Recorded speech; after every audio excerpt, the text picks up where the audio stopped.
Assalamualaikum warahmatullahi wabarakatuh. Salam sejahtera untuk kita semua. Kembali lagi pada mata kuliah Manajemen Perubahan.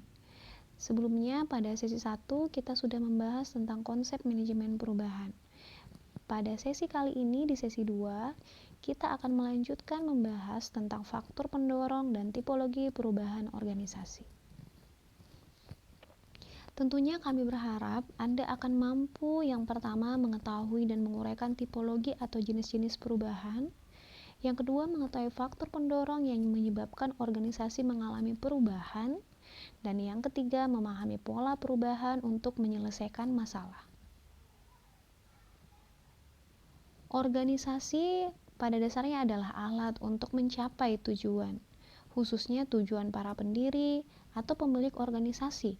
Dan secara umum tujuannya semua orang yang terlibat di dalam organisasi. Dan yang terpenting, organisasi di sini akan terkait tentang bagaimana kita mengalami perubahan, apakah perubahan itu ke arah yang positif atau ke arah yang lebih merugikan perusahaan. Ada beberapa aspek yang mempengaruhi perubahan organisasi. Yang pertama adalah tarik ulur antara stabilitas dan perubahan organisasi. Kemudian yang kedua, perubahan organisasi bersifat dinamis. Tekanan dari lingkungan eksternal, adanya rasa keengganan organisasi untuk melakukan perubahan, dan tekanan dari dalam organisasi. Nantinya, kami akan menjelaskan beberapa item-item ini supaya Anda lebih mudah untuk memahami materi manajemen perubahan. Tarik ulur stabilitas dan perubahan organisasi berdasarkan Palmer et al. Menyatakan bahwa manajer itu sebenarnya diharuskan untuk menstabilkan kondisi organisasi yang tidak stabil dan pada saat bersamaan akan membuat organisasi lebih dinamis ketika semuanya serba kaku. Kemudian yang kedua, wajib beradaptasi terhadap lingkungan sedang berjalan dan tidak lupa mengantisipasi perkembangan di masa yang akan datang. Yang ketiga, memperbaiki kondisi berjalan dan menemukan hal-hal baru yang seharusnya dimiliki organisasi. Dan yang keempat, menjadi pemimpin dalam pembaruan tanpa harus merusak tradisi atau kebiasaan yang ada. Terkadang tarik ulur stabilitas dan perubahan organisasi ini tentu saja sangat dipengaruhi oleh lingkungan. Semakin lingkungannya itu bersifat bagus dan dinamis, maka akan menambah nilai lebih dalam menjaga yang namanya perubahan. Mengapa organisasi itu mengalami perubahan? Dari 8 perumpamaan yang disampaikan oleh Morgan, satu di antaranya yaitu organisasi sebagai tempat perubahan dan alat transformasi tegas memberi penjelasan bahwa organisasi akan selalu mengalami perubahan. Ini adalah perkataan Morgan. Dia merupakan salah satu yang ahli di bidang masalah manajemen perubahan, yang tentu saja apa yang beliau ucapkan itu seringkali adalah merupakan bentuk praktikal yang sudah pernah terjadi sehingga beliau menginformasikan hal seperti ini. Nah, yang mana beliau sudah sampaikan, organisasi itu akan selalu mengalami perubahan. Salah satu sebabnya kenapa? Karena di dalam kehidupan organisasi terdapat banyak pihak yang memiliki kepentingan berbeda sehingga tarik ulur antar pihak tersebut menyebabkan perubahan menjadi sesuatu yang tidak terhindarkan. Ada kalanya ada pimpinan yang meminta perubahan di bidang A. Ada kalanya ada pimpinan yang meminta perubahan di bidang B. Sebenarnya perubahan itu akan tetap mengalami dan tidak akan tetap terjadi. Kenapa? Karena seperti yang tadi sudah disebutkan, ada sistem tarik ulur antar pihak-pihak tersebut. Nah, berikut adalah zona energi organisasi. Zona energi di sini terbagi atas 4 bagian. Ada aggression zone, resignation zone, passion zone, dan comfort zone. Tentu saja semakin ke atas itu termasuk sebagai intensity of organizational energy yang tinggi. Semakin dia ke kanan, maka dia akan semakin positif, termasuk kualitas of organizational energy. Jadi ada intensitas yang di sebelah kiri, di sebelah bawah adalah kualitas dari energi organisasi tersebut. Apabila dia sudah berada pada posisi passion zone, berarti pada organisasi tersebut sudah berada pada intensitasnya yang cukup tinggi dan juga dia mengalami kualitas yang positif ya. Jadi pada gambar ini zona energi organisasi itu sangat mudah untuk dipahami dan dibaca, bahwa semakin dia berada pada ranah paling atas dan juga berada pada ranah paling kanan, maka dia termasuk yang paling baik. Sedangkan sebaliknya, kalau misalkan dia berada paling bawah di sudut dan juga berada paling kiri, maka dia termasuk bagian yang rendah dan negatif. Baik, kita lanjut. Silahkan diskusikan pada bagian ini jika ada yang ingin ditanyakan. Saya berharap nanti Anda akan menyampaikan apa pendapat Anda tentang aggression zone, resignation zone, passion zone, dan comfort zone.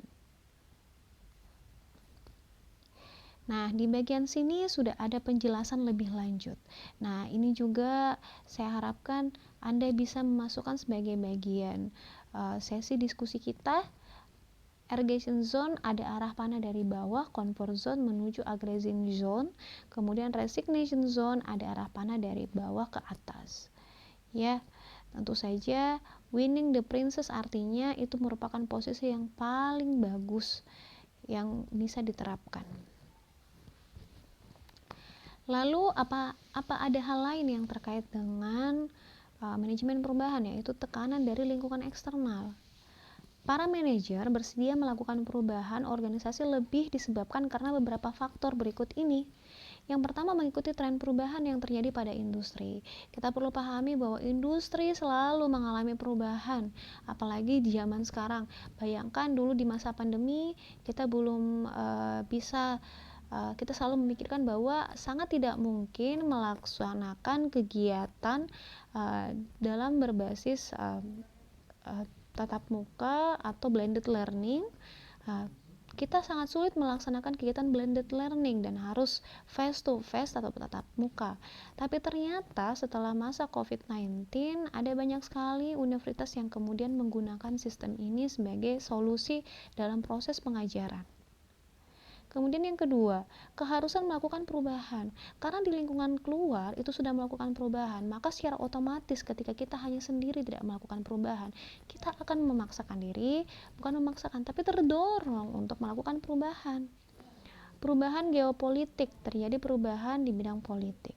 Penurunan pasar mengalami penurunan. Ini bukan pasar yang ada di lingkungan rumah Anda ya, bukan.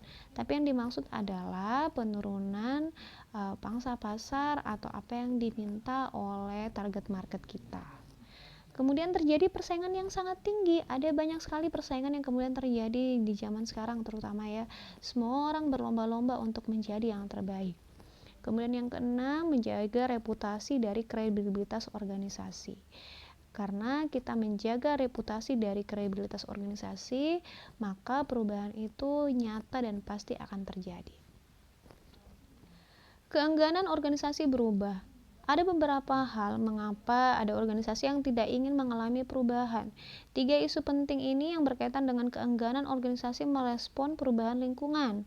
Yang pertama, pembelajaran organisasi terjadi ini berbanding dengan ancaman yang menyebabkan rigiditas. Kemudian lingkungan bersifat objektif dan konstruktif. Ada lingkungan yang bersifat sangat objektif dan juga melakukan perubahan. Dia sudah mempunyai lingkungan ini. Jadi merasa bahwa perubahan itu tidak perlu lagi terjadi. Kemudian perubahan organisasi beserta dengan stabilitas organisasi. Sudah berada pada zona, istilahnya adalah zona yang nyaman dan aman.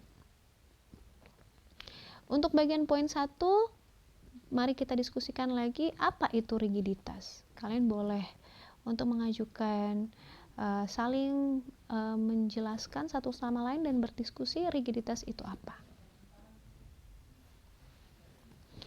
Lalu ada tekanan dari dalam organisasi. Nah, bukan hanya faktor eksternal yang menyebabkan organisasi itu mengalami perubahan, ada juga faktor internal.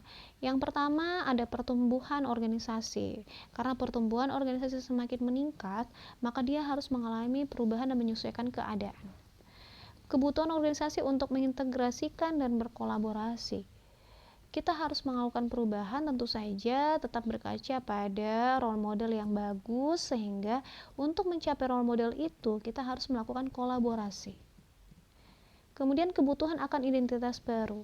Ketika kita mengalami indikasi untuk menentukan identitas baru atau membentuk mindset baru orang lain tentang organisasi kita, maka dengan adanya perubahan itu akan membuat identitas baru muncul.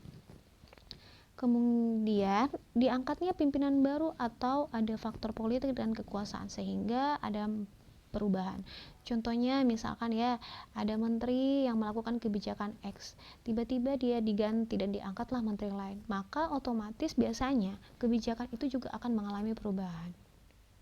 Itu tergantung sebenarnya dari segi pimpinan, faktor kekuasaan dan politik. Oke, selanjutnya untuk tipologi perubahan organisasi itu ada 5 item. Yang pertama planet change dan emergent change, first order change dan second order change. Kemudian yang ketiga tipologi perubahan dari perspektif konsultan atau second order plant change, dan yang keempat tipologi perubahan organisasi menurut Gundi, dan yang kelima perubahan alami siklus hidup organisasi. Berikut adalah planet change dan emergent change, tapi di bagian ini fokus kepada model perubahan terencana. Jadi model perubahan terencana itu ada 4. Ada fase eksplorasi, fase perencanaan, fase tindakan, dan fase integrasi. Apa maksudnya ini? Kita melakukan dulu eksplorasi di awal sebelum melakukan perubahan. Kita rencanakan, lakukan tindakan, dan juga tentu saja diintegrasikan ke berbagai lini yang tentu saja tetap harus pada masa controlling, harus tetap diawasi. Nah, ini adalah karakteristik first order dan second order change. Untuk first order change, perubahan pada satu atau beberapa dimensi. Sedangkan untuk second order change, perubahan bersifat multidimensi. Jadi, first artinya cuma satu, second sudah lebih dari satu atau mencapai 2. Perubahan hanya terjadi pada satu atau beberapa level. Sementara di second order change, perubahan terjadi pada beberapa level organisasi secara bersamaan. Dan kemudian first order change, perubahan bersifat kuantitatif, sedangkan second bersifat kualitatif. Ini memang agak berbeda ya, dan jauh dari dia agak bertolak belakang. Kalau di first order change, perubahan itu bersifat inkremental, sedangkan kalau di second order change, perubahan itu bersifat revolusioner. Ya, nantinya kalian juga boleh, ini sudah ada di PPT yang telah Ibu bagikan di tutorial online, silakan dipelajari dan dibaca ya. Ini akan menjadi salah satu tugas yang akan Ibu informasikan di pada sesi 3. Nah, berikut adalah siklus perubahan second order change. Jadi dari pengembangan, ada decline krisis, kemudian ada transformasi, ada transisi. Ya. Denial, avoidance, resistensi, prokrastinasi, triggering, awareness, acceptance, letting go, reframing, komitmen. Nah, maksudnya apa? Pada bagian decline crisis itu lebih banyak melakukan penurunan, melakukan perlawanan. Kemudian untuk di bagian transformasi itu banyak menjelaskan tentang kepedulian, penerimaan, ya. Kemudian di transisi terkait dengan training, perencanaan, transition, transisi, ada proses mengelola, managing. Kemudian pada development itu berkaitan dengan pengembangan. Ini adalah 4 dimensi dalam second order change. Jadi bagian bawah adalah proses inti, kemudian diselimi dengan budaya. Dari proses inti membentuk budaya, menghasilkan visi misi dan menghasilkan yang namanya paradigma. Semakin ke bawah itu biasanya adalah hal yang konkret. Biasanya kalau semakin ke atas kadang dia bisa bersifat abstrak. Berikut tipologi perubahan organisasi menurut Gundi.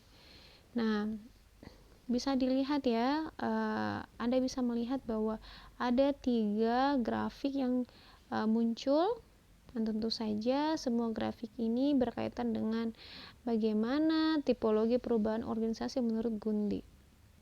Di sebelah kanan ada range of stability atau rentang stabilitas, yang di dalam ada smooth incremental change, perubahan kemudian bumpy incremental change dan juga time of change. Semuanya saling keterkaitan. Semakin dia mengalami menuju ke range of stability, maka dia juga mengalami perubahan yang berbeda satu sama lain. Nah, ini perubahan alami yang terjadi karena siklus hidup organisasi yang secara otodidak atau secara sendiri itu mengalami perubahan. Untuk siklus bagian kiri, siklus dasar, dan kemudian siklus organisasi mengalami perubahan. Ya. Baik, sebelum saya akhiri, ada nothing change except that change itself, everything change except change, all things are flowing, change or die. Artinya apa? Semuanya berubah, hanya satu yang tidak berubah, yaitu perubahan. Tidak ada satupun yang tetap diam, semuanya selalu bergerak, mengalir, dan berubah atau mati. Keren ya. Baik, adik-adik teman-teman sekalian yang sudah bergabung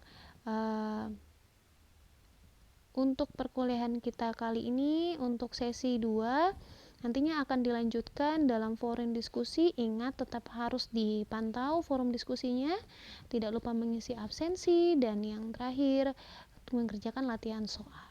Sampai jumpa lagi di sesi selanjutnya.